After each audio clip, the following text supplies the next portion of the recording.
So uh, let us start off. Fine. You mute your microphone, please, so that we can continue with the discussion. Mute your microphone. Whoever is having his microphone on, please mute it. Okay. Well, Professor Mahapatra has mainly discussed about semiconductors and idea on diodes. And you have got good amount of idea about what semiconductors are. Over there, you have been taught about intrinsic and extrinsic semiconductors and usage of such extrinsic semiconductors to prepare diodes over there, PN junction diodes. So we have gone through the VI characteristics, the working principle of diode, the operating point, everything you have been made very clear of. Okay. So well, now what we are going to go through is we'll be learning about some diode circuits. Now in this, it means therefore that we are interested to learn about the application of diodes in electronic circuits. So over there, we'll be learning about a couple of circuits like starting from rectifiers, then we'll be switching on to regulators, followed by clippers and clampers. Okay. Well, when we talk about rectifiers, I would like to give you an overview of all these essential circuits that we're going to discuss in this part of the module. When we talk about rectifiers, what we are interested in? We are interested in conversion of an AC signal input to a DC output. But when we do so, we make use of certain rectifier circuit combinations like half wave rectifier, full wave rectifier, and there are certain types of full wave rectifiers which we are going to discuss in this module. Okay. And we are ultimately interested to get some DC output. But unfortunately, what we observe is this, that we are going to have some pulsating DC. That is, it's not a pure DC. What does a pure DC signal mean to us? A pure DC signal means that it is having a constant voltage or current with respect to time. However, when we get the output at the corresponding rectifier, at the output what we observe is not a constant voltage or current. What we observe is a pulsating voltage or current representation, but it is unipolar. In that sense, it is called. Any question you have? Any question? You please mute your microphone. We are into the discussion right now. Okay. So what we are after is this, we are going to have some pulsating signal which is unipolar in nature. And that is what is the output of a rectifier is. Now, what is the corresponding idea of a regulator? To get into that, let us first try to explore the block diagram being given on the screen over here. So what does it really signify to us? I will, yes. I will tell you everything. I will tell you everything. Nothing to worry. Step by step. This was just an overview of rectifiers. Okay. Now, before I get into the overview of regulators, we need to get into this particular block diagram as being shown on your screen. Okay. Now we need to understand what is a regulator before we get into the details of regulator later on in the module discussion. Okay. So if you can check this block diagram being shown on your screen, it shows that you're having some AC input at the left hand limit. That is, that this is an AC line. Let us say it's a 60 Hertz line having let us say a 120 volt RMS supply. 120 volts RMS supply with a 60 Hertz line. Let us say. So what is being done? It is being fed into the input of a transformer. Now, what does a transformer essentially do? All of you have some basic idea is this, that is, the transformer's basic objective is to either up transform the corresponding input or down transform the input. Up or down transform basically indicates the fact that you are either going to, let us say, going for a up conversion or a down conversion. Now, in our context, when we take into electronic circuits, definitely the voltage application which is relevant to the corresponding circuits is in most of the cases less than equal to 15 volts. If we talk about the DC biasing part of it. Okay. So DC power supplies mainly require plus minus 15 volts at the max for normal circuit operations in the electronic domain. Now the input supply is having 120 volt RMS. So if you think about the peak supply of the corresponding signal, it is 120 into root 2. If I think about the corresponding AC signal, so that is a huge amount of input getting into the corresponding transformer. So what we should do? We should first and foremost down transform the corresponding signal by a certain factor depending on the turns ratio of the transformer. With some turns ratio of the corresponding transformer, we can down transform the corresponding signal from that say 120 volt RMS to some value. Let us say some if it is a 1:15 turns ratio, we can put it down to 8 volts. So we turn it down to an 8 volt RMS signal at this particular point. At this particular point, we turn it to an 8 volt RMS signal through down transformation through this particular transformer.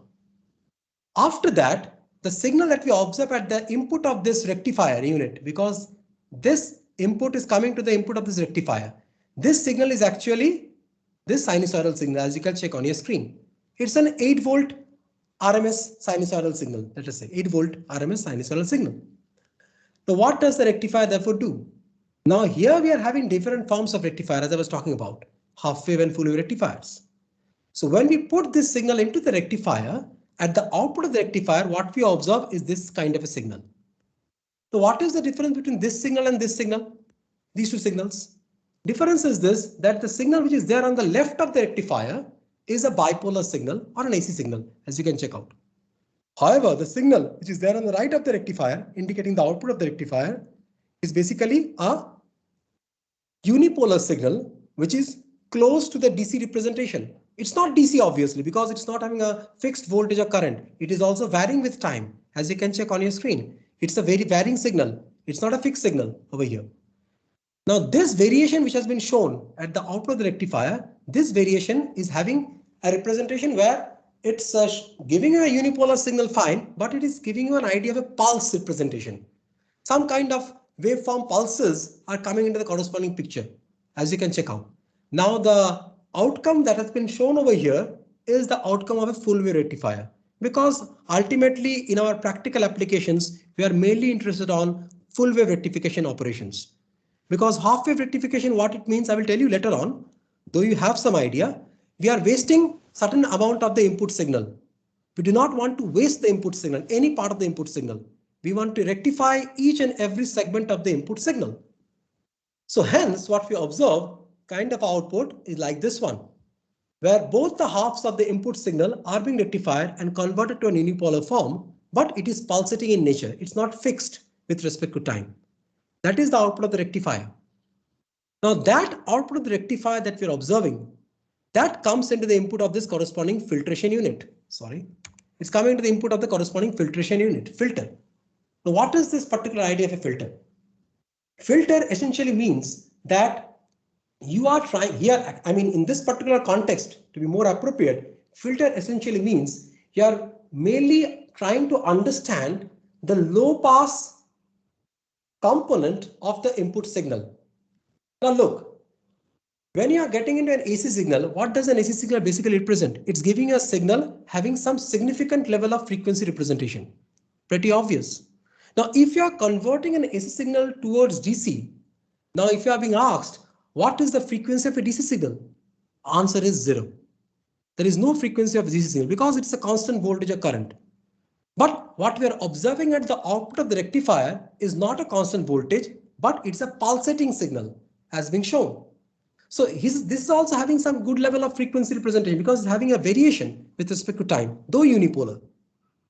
Now, when this is being fed to the kind of a filter circuit combination, which basically employs a diode with a resistor and a capacitive combination, what we all get is this: at the output of the filter, we are going to observe a signal with far less amount of ripple, which is present in this pulsating signal. In this pulsating signal, huge amount of ripple is there. If we compare the same with respect to a DC signal, isn't that so? So what we have is this: at the output of the filter over here, we are going to have a signal which is having far less amount of ripple compared to this particular signal. What is that signal? That has been shown on the top over here, on which I'm encircling right now. This kind of a signal you are going to observe. Now this signal is very close to DC. Very close, though not DC though. Because as you can observe on your screen, this signal is also having ripples in its representation, that it is having a variation of the voltage or current with respect to time. So that is the main concern. That is the filter. What does it do is this? It's trying to extract the low pass component of the corresponding signal, because low pass means what? Low pass means low frequency and components close to DC. And that is what the filter does in this context. Filters can be of different type. You can design a high pass filter, which will extract the high frequency components of the signal. You can design a band pass filter, which will only take out the corresponding frequency zone of operation, which is of interest. To be more appropriate, when you would be learning about amplifiers, we will be introduced to the idea of band pass representation of an amplifier. Just introduced. The details of band pass representation is a part of analog electronics, which will come up later on. Okay, so we can have band pass filters over there as well. Hence, we can also have band reject filters, which will simply reject a significant band of frequencies and allow all of the bands of information to pass, frequencies of information to pass. But in this context, what we are interested in is only a low pass filter, simple low pass filter. And Sir, voice is cracking. Well, I'm sorry, maybe that is between the lecture your voice. Okay. Maybe it's because of the internet connection. Yes, Sir, sir. it's okay. Sir, it is okay. Okay. Please mute. It's okay. Fine. So let us continue. So what we are having is a low pass filter over here, and understanding a signal which is having far less ripple compared to the pulsating DC, which is having that we are having at the input of the filter. Now comes what we are interested is the regulator. Now, what does the regulator do? Now the operation of the regulator is this, that it is the idea is voltage regulation. It means that the output voltage that we are observing at this point, that is V out, which is being fed to the load. Now this load means what? Load means it can be any circuit, which can be an active circuit like transistors, which we'll be learning later on, okay, or FETs, or any kind of a transistor module. Bipolar junction transistors and these MOSFETs are not the only transistors which we have. Okay, we have higher end transistor modules as well. Okay, now it can be an active module like them as well, or it can be simply a passive module like simple resistors. It depends on the kind of application that you are interested in.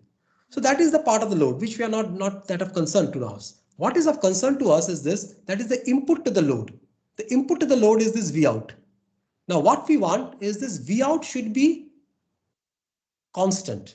We want more or less a constant signal, or a signal which can be approximated to be a DC signal kind of a thing. It is not possible to get a pure DC over there. Still there will be a variation, because there are various factors which we'll be learning through.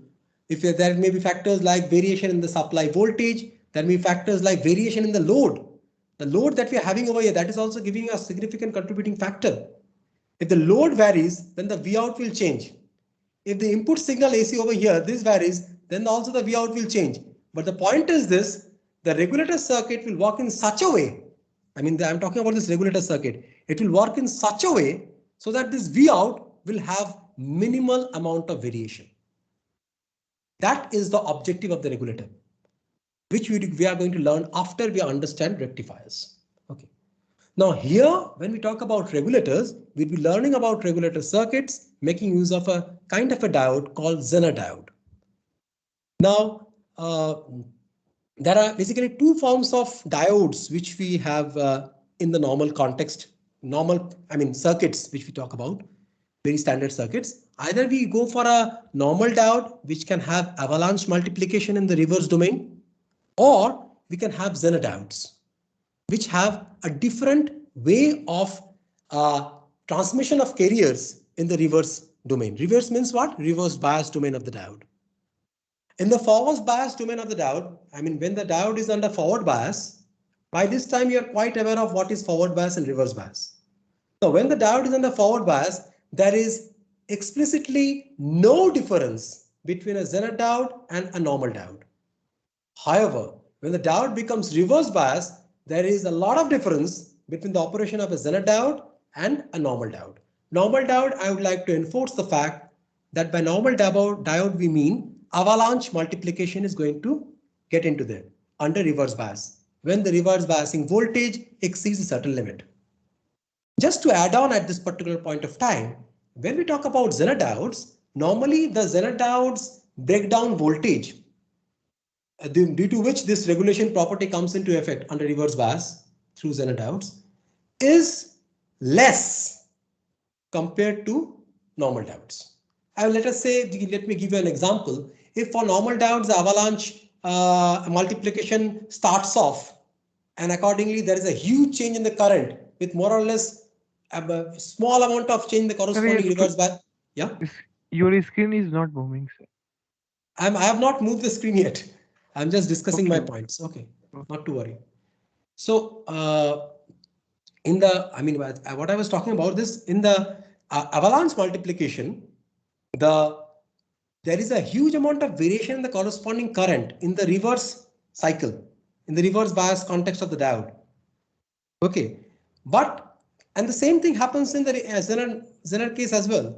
But the difference is this, that in avalanche multiplication, this phenomena, this occurrence happens to occur maybe after 8 to 10 volts of reverse bias. But for normal Zener diodes, it occurs in between 5 to 8 volts. So it means this, that is the Zener diode comes into effect under reverse breakdown. Am I connected? Hello? Yes, sir. Yes, sir, your voice is clear. Oh, fine. Thank you. Yes, sir. Okay, thank you. Let us continue. So the point is this, that under Zener diode, when we talk about Zener diodes, the reverse voltage at which this regulation starts off, or this corresponding huge change in current starts off with minuscule change in the voltage. This happens in between for normal Zener diodes in between -5 to -8 volts. To be more appropriate, when we talk about Zener diode, we put it as 5 to 8 volts. We do not put on this sign minus because Zener diodes means it's in the reverse bias. Okay. However, for avalanche multiplication, it is more or less above 8 for most of the normal diodes. Okay. Well, that depends on the other factors of doping and all. And one more last point, because in this context of Zener diodes, because these are being utilized in the regulator purpose, that Zener diodes are having far higher doping concentration compared to normal diodes, owing to which this thing happens. That is, the principle of Zener operation gets into effect because of only very high doping in Zener diodes. In normal diodes, the doping is not that much high. In Zener diodes, the doping is pretty high compared to normal diodes. It's more than 10 to the power 6 or higher order compared to normal diodes in Zener diodes. Okay, on both the sides of the junction, both P and N. Okay, so that was a quick review on this rectifiers and regulators at the very beginning. And the one that we are going to later on get into is idea of clippers and clampers. Over there, we'll be learning about, that is, if you have an input signal, at what point we could be able to, I mean, what is the, if there is any necessity, at what point of operation we can be able to clip off the input signal, or we can clamp the signal to a certain level. When we talk about clamping operation, we normally make use of capacitors, but in clipping operation, diodes are quite sufficient. Okay, I mean, diodes with capacitors in the clamping scenario, but normal diodes with resistive combinations are good enough for getting into the clipping operation, which we are going to learn of later on in the next half of this module. So what's clipping and clamping, sir? Though it's not of that much relevance right now, still I would like to quote it like in a very short span. That is, when we talk about the clipping operation, what does clipping actually mean? What I mean is this, that is, let us say you're having a signal like this.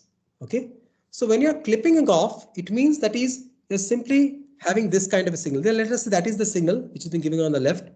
In the clipping scenario, the signal would be something like this. Sorry.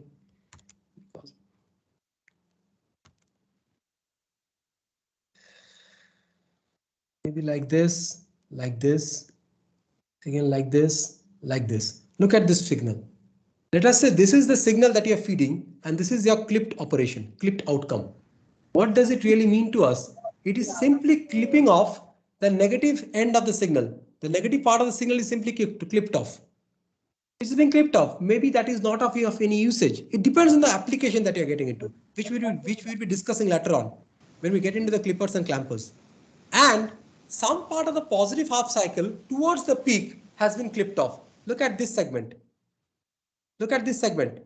It has the output is simply following the input, but after a certain voltage has been attained, the output becomes fixed because it's a straight line.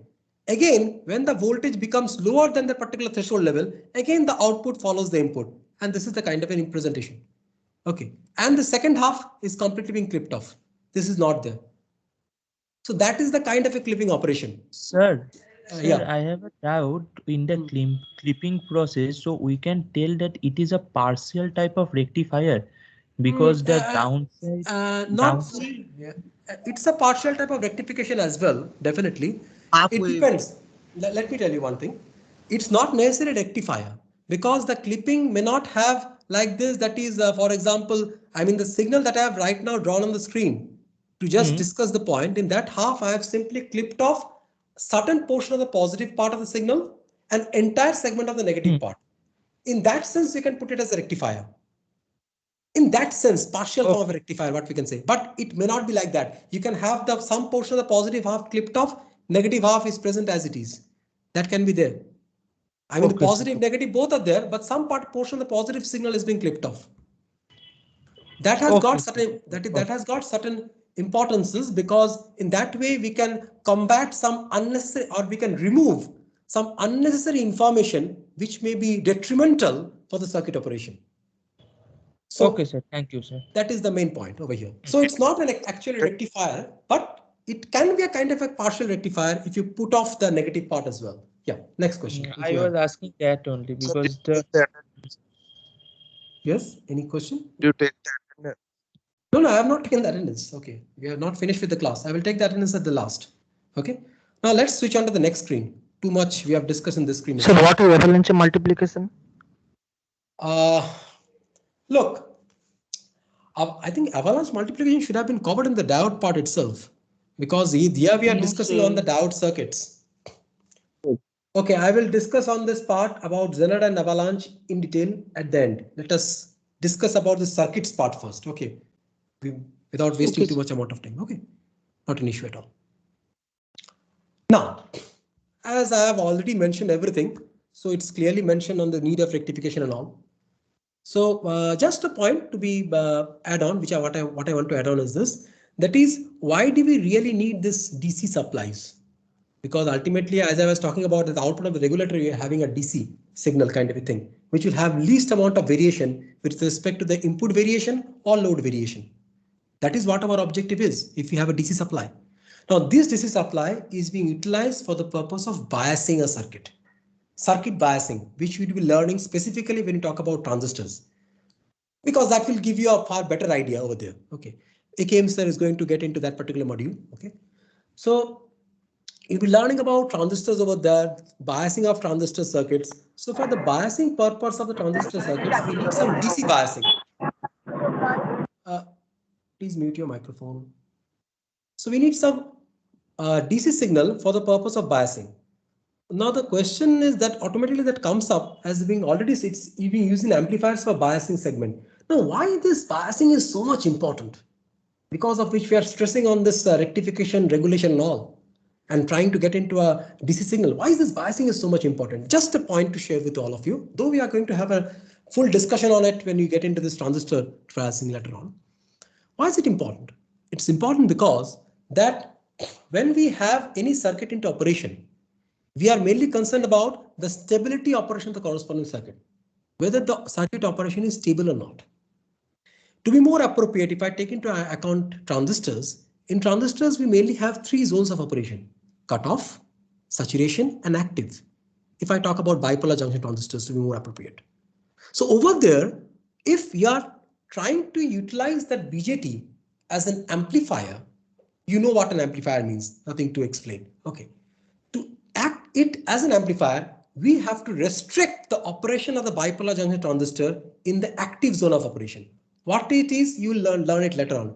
This is just a small point to share with all of you. Why biasing is important over here? Amplifier means operation should be in the active zone. But why biasing is important over here?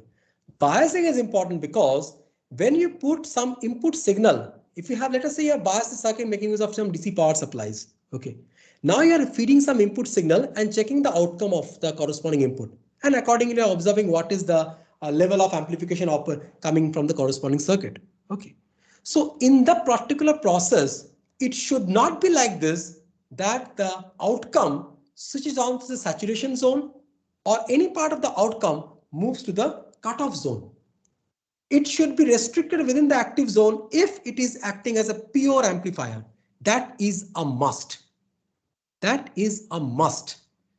So it should be in the active zone of operation for its operation purpose. So the point is this, that the biasing should be done in such a way. So when you apply an input signal, you are going to have some kind of a superposition, a superimposition of a signal over the DC biasing context of the corresponding circuit. That superimposition should not disturb the circuit in such a way that it deviates to the saturation zone or cutoff zone. It remains within the active zone and acts as an amplifier. So that is the requirement of a particular biasing. The biasing will be able to help you to understand, that is, what level of input signal peak to peak should be applied to the corresponding circuit and all. So that will be far more clear when we get into the idea of this biasing and all later on. Okay, so that is the main objective, rather, to be more appropriate in this context of DC signal generation, because DC biasing is a very crucial part of any kind of electronic circuit.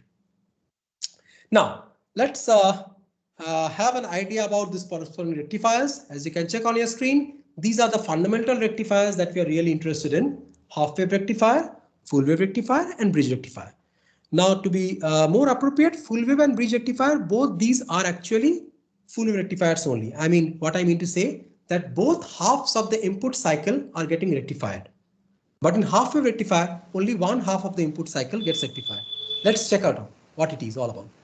So let's start off with half wave. Now look at the circuit. So this is the input signal.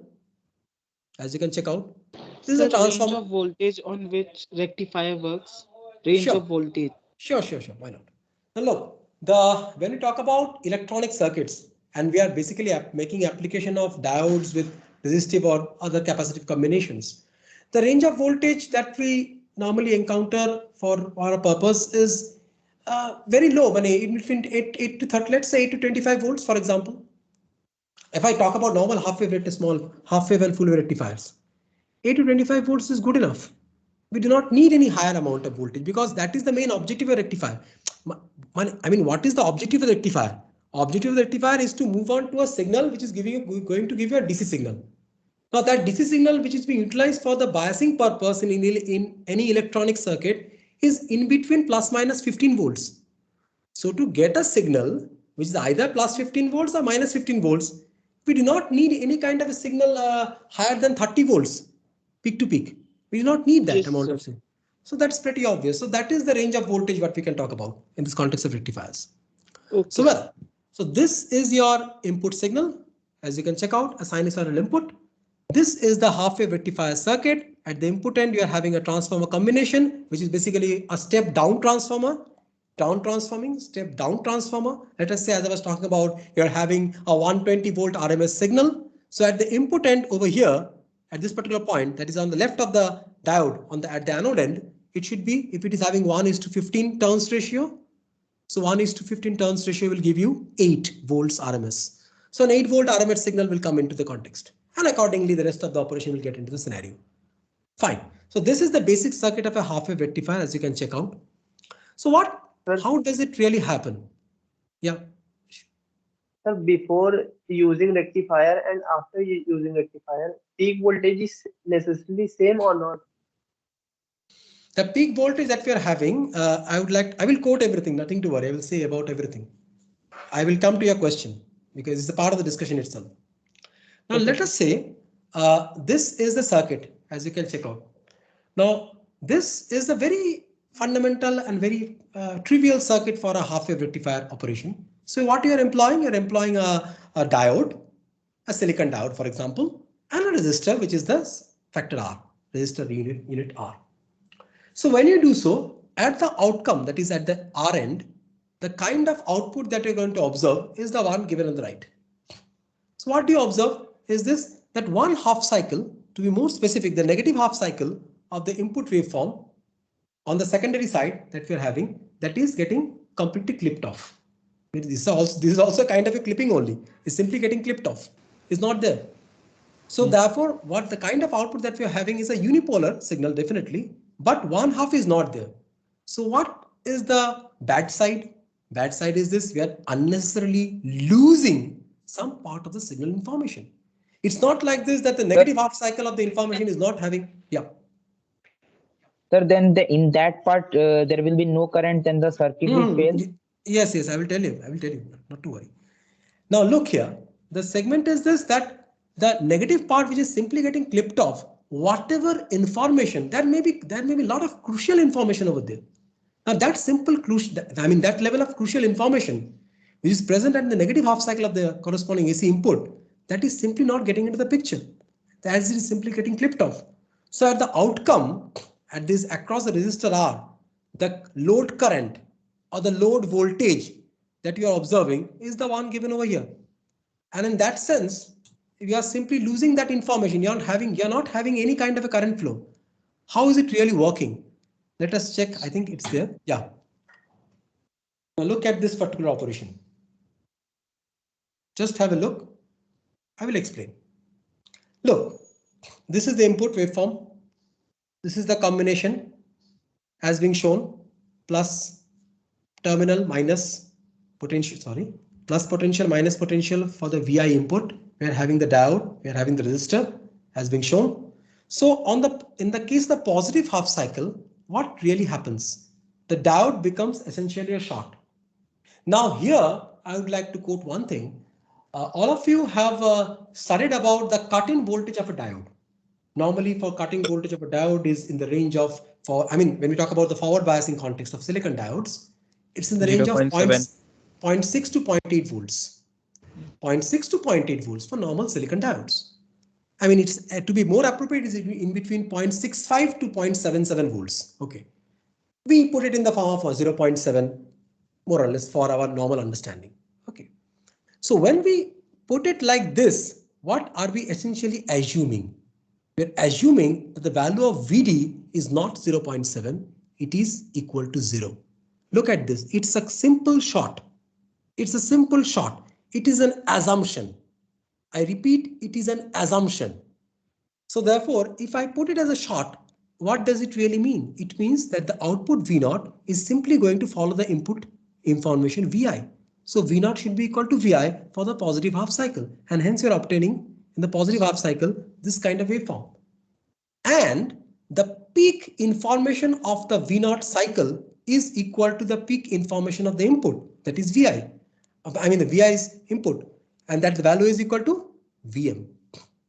So let us say Vi is equal to Vm sine omega t. If Vi is equal to Vm sine omega t, this is the corresponding signal for Vi. So what is the peak? Peak value is Vm. So the value Vm is the one that we are observing as the peak of this half wave rectifier output in the positive half cycle. Now, in the negative half cycle, what will happen? Definitely the polarity will get reversed at the input. Look at the polarity plus minus. What will happen? The diode will become reverse biased. And when the diode becomes reverse biased, then it means we are having an open circuit. Just a minute. Sorry. Yeah. We are having an open. What is happening? Sorry. Just a minute. Sorry.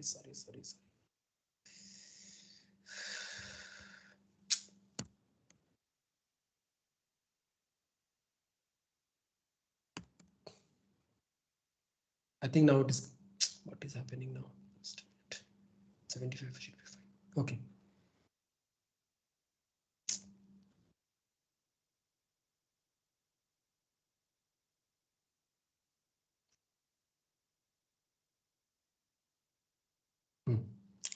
Fine. So as you can check on your screen that under the reverse half cycle, the diode becomes open as it should be, because it's not having that much level of voltage in the reverse application that will conduct the diode. Normally the diode that we are employing over here is a normal diode having normal doping concentration, and hence the level of voltage that is being required for reverse current conduction in the corresponding circuit should be at least above 10 volts, 8 to 10 volts. It should be above that in the reverse half cycle. So you should be careful about that level of voltage. I mean, the voltage application should not move into that level at which the reverse half cycle becomes conductive. So you should be careful about that thing accordingly. Okay. When we put on this resistor into the corresponding circuit operation, you should keep that thing into account. So hence, what we are observing in the reverse half cycle, if we assume that the diode becomes open, then the output is equal to V0 equal to 0 in the reverse half cycle as being shown between T/2 to T. If we say capital T is indicating the full time period of the input cycle. So the outcome that we are getting is the one as being shown over here. Well, now the ultimate outcome, if I take it in a general perspective and try to compare the outcome with respect to the input, what is the difference? As you can check on your screen, the difference is in the upper signal, which is the input. Okay, the value of VDC is equal to 0 because it's having 0 average. This signal is not having any average, and DC means all about averaging a signal only. Okay, so the value of VDC is equal to 0 volts and it's a DC signal. Sir, with 0 volts. Yeah. Sir, why is V0 equals to 0 in T/2 to T, not in 0 to T/2? That's what is okay. Let me go up then. Just a minute. Look at this circuit. I hope you can see it. Yes, sir. Okay. Just have a look at this corresponding circuit. I think it's properly visible, the polarities and all over here. Yes. Look at this circuit. I repeat. This is the polarity of VI. Yes, with sir. Plus on the top, minus at the bottom. So with this context, if I assume, I repeat, if we assume that the diode is having the value of VD, that is the cut-in voltage for the diode, VD. VD is equal to say 0 volts. If we assume, then in that sense, I mean, to be more appropriate, we assume it to be an ideal diode. Okay, so if I put it as an ideal diode, in that case, under the slightest amount of signal application from VI, the corresponding diode will become forward biased. And in that sense, the diode will become a short, as being shown over here. It's a short. So if it is a short, what will effectively happen? What will happen is this: as long as the value of VI is not getting into the level 0, it is starting off from 0, coming back to 0. As long as it's not getting into the value 0, the diode will be in the conduction process. And hence, in the entire positive half cycle, you are having conduction in the particular output. And at the output, it is simply following the input between 0 to T/2. Or in other words, if I put in the pi scale, in between 0 to pi, you are having full conduction. 0 to T/2 is equivalent to 0 to pi, right? So in the 0 to pi scale, in the 0 to pi domain, you are having entire current conduction feasible. Current and accordingly voltage, because it's going through a resistor unit R. Okay. So that is why you're having a current conduction as being shown in this shaded diagram over here. Okay. However, when we put this circuit, same circuit under reverse bias, like the one, now look at the polarity of VI. Which is on a reverse bias, the diode is now open. That will not be under forward bias. It will switch to reverse bias. And the level of voltage. This is also an assumption now. Yeah, It will be open.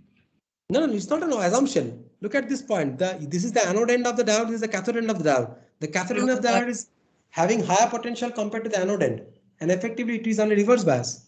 Isn't that so? So, as the cathode end of the diode is having a higher potential compared to the anode end of the diode, it means the diode is under reverse bias. And it's not exploring to that level of reverse bias at which the avalanche multiplication will be effective. Okay. It's having a lesser amount of voltage compared to that.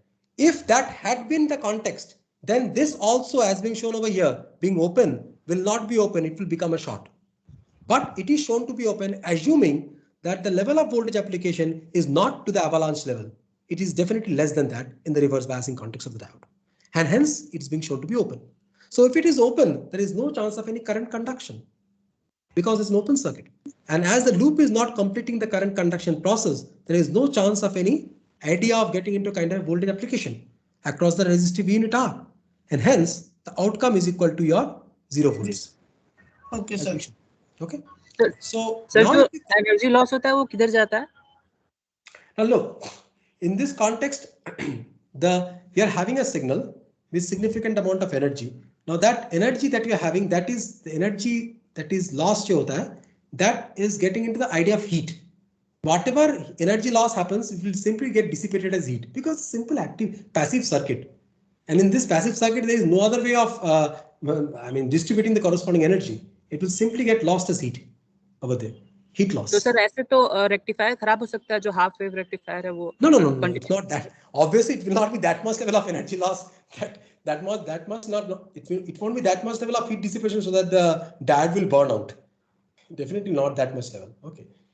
That is why I was saying, like, you have to be very much careful. Maybe I have not cited out. It's a good point. That is, when we talk about the conversion in the transformer process, the conversion you are putting, say, from 120 volts to 8 volts. Now, why are we really interested in this 120 volts to 8 volts? First thing is this, we are putting it to a current of voltage, which is not bad for electronic circuits. 8 to 30 volts application is definitely fine with electronic circuits. It will not dissipate that much amount of heat that will simply destroy the circuit. So in that sense, what we can have is this, that you have a circuit with not too much amount of heat dissipation in the context. And more or less, one more issue is this, that it's also giving us a good level of electrical isolation. Because we are converting from 120 to 8, let us say 120 volt RMS to 8 volt RMS at the output, at the secondary end of the transformer. So once you do that, one more effective thing is this, you're basically having an electrical isolation of the filters, rectifiers, regulators from the very input end of the transformer. A kind of electrical isolation. It's not electrically isolated in that sense, but too much amount of step down is made effective, and in that sense that entire 120 volt RMS supply is not getting into the picture. That is why the step down conversion is being done, and in that sense what we can, some kind of isolation is coming into the picture. Hence we can also combat the heat dissipation effect as well, and hence the circuit remains more or less fine in operation. Okay. Well, sir, what is avalanche level? I will tell you, not now. Okay, because right now we are discussing on diode circuit. I will tell you about avalanche definitely. As if it is not being discussed in the class, we have to discuss about avalanche and I will compare avalanche with Zener at the end of our discussion about diode circuits. I will remember this point. Okay, not to worry. From 11 we have our And next sir, what class. is V0 and VI? Here From is 11 shown V0 arrow VI. Just a minute. V output and V input. Okay, I think No, I am talking about sign minus plus. Why is it written minus here and plus here? Where did you get? I didn't get it. V0 V in. That's fine. What's the problem? Sir, where it is written minus sign below V0 and plus sign below VI. Is there any significance of that also? No. Okay. Maybe I got confused. Okay. Others, please mute your microphone. Look at this point. This is the circuit, right? So when you are putting it like this, look at this. What does this polarity actually indicate to us? This is giving an idea about our effective idea is what? Our idea is to have a DC signal. So in DC signal, the first thing that we need to accomplish is this, we should have a unipolar representation. Hence, the output that we are going to observe should be having same level of polarity representation because it's unipolar. So in that sense, this plus minus representation should not alter, effectively alter as far as the voltage output is being considered, because we are effectively analyzing the output of a rectifier, which should be unipolar. So this plus minus should be in that sense fixed representation. Now what this is the circuit and this is the input. This is the input. I mean this is this arrowhead which has been shown over here. It's just trying to explain you the fact that this is the circuit. When you put this circuit in this reverse bias operation, what happens is being shown on the right. Nothing else apart from that. And this plus minus that has been shown for VI is corresponding to the reverse polarity of VI. Okay, so we should not get into too much of the points discussion right now over here. Sir, could you show the previous slide again once? Sure, why not? Just a minute. Have a look, because we have to skip off a bit fast now. You have a class and you have to finish off this rectifier. I mean this. Sir, here shouldn't minus sign be on the left hand side, because in case of forward bias, it's positive terminal with negative terminal of the diode. No, there is no problem. Look at it. I will explain each and every polarity. Plus, minus for VI, because we're talking about forward biasing. Plus, minus for the diode, indicating forward bias. And this plus minus, as I've already said, we are getting into a unipolar representation. When the same circuit is being shown at the bottom with plus minus and plus minus for V0. Now when this is under forward bias, this plus minus is effective for Vi. Now this part of the circuit of the diode is becoming a short under forward bias, and this is plus minus. So there is no problem. Everything is fine in this representation. Okay, and this so is not this is look, this is not minus minded. This is just indicating the level. Do not misinterpret this. I mean this this particular symbol which has been kept just beside Vm over here. This is not equal to minus. This is just to mark the level of the peak. This is just a marker. It's not minus Vm. It is a Yes, marker. okay, sir. Okay, sir. Okay, so now let's quickly get into the rest of it for half a rectifier and finish it off today. So now, Sir, as you we can have check class on your, I know from your 11 o'clock. I will leave you, not to worry. So now you Sir. have. Let me finish. All of you don't talk any further. Sir, So it dissipates. If you consider the diode to be ideal. As I've already told, here we are considering diode to be ideal. We have other issues to explore. I will explain each and I know what your questions are. Not to worry. I will take each and every question in my discussion by default. Okay. So if the questions are not getting addressed, then you can get into that. Okay. So now, now here, as you can check on your screen, that the input information is having VDC equals to 0 volts. Well, that's pretty obvious because the signal that you're having is a bipolar signal. It's completely symmetric in nature. I mean, the upper half, the positive half cycle and the negative half cycle, these are completely symmetric in nature, having equal area and accordingly equal energy.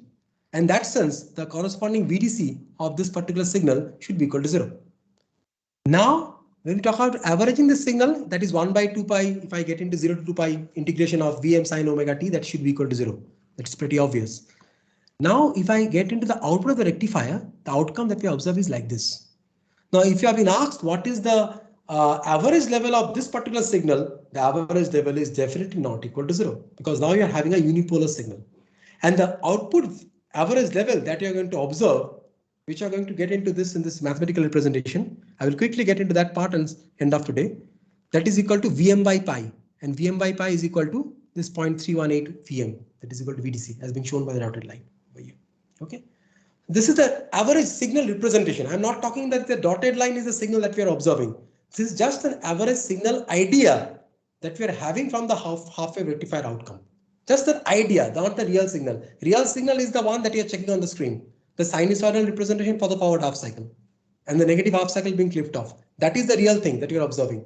But to understand what is the average signal from this real representation, a value, a mathematical representation, mathematical value for it, that should be equal to Vm by pi if Vm is the peak information.